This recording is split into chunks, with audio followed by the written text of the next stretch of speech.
Nu skal vi møde en mand, der får piger, drenge, ja selv mænd til at samle benene. Det kan godt være, at I så mig i dag. Jeg mistede ikke bolden en gang, men det har taget mig så mange forsøg at lære alt det her. Så 8-10 år, nu er jeg 25. 10 år er jeg sådan rigtig seriøst trænet.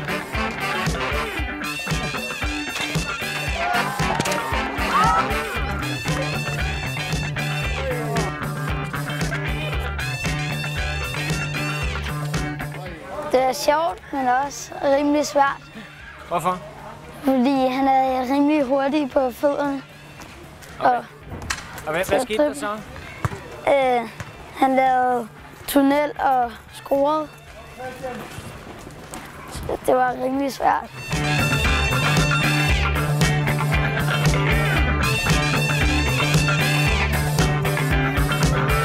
Panna er et spil, hvor man spiller en mod en, hvor det simpelthen gælder om at lave en tunnel. Panna er et hollandsk udtryk for en tunnel, så får du en tunnel, så taber du kampen.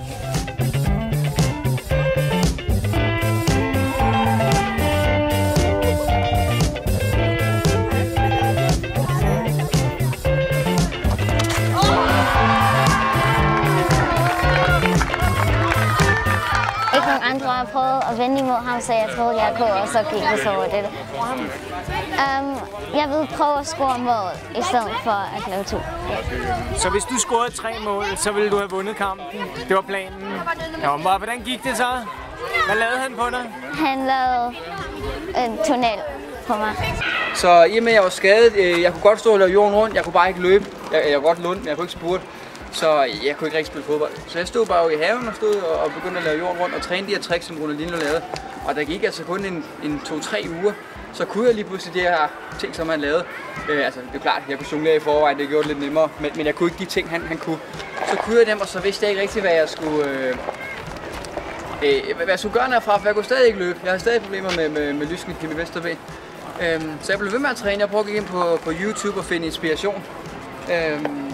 Der var ikke så meget at hente, fordi freestyle det er meget, meget nyt. Det er også derfor, jeg ikke rigtig har set det før nu. Så jeg var simpelthen selv nødt til at stå i haven og prøve at finde på ting. Og der gik altså ikke mere end et år, så havde jeg lige pludselig 5 verdensrekorder i tricks. Det var rimelig svært. Okay. Er han dygtig? Ja, han er rimelig god. Hvad med dig selv? Er du ikke også god? Jo, jeg er fint. Og så tager vi den lige igen. Husk at samle benene.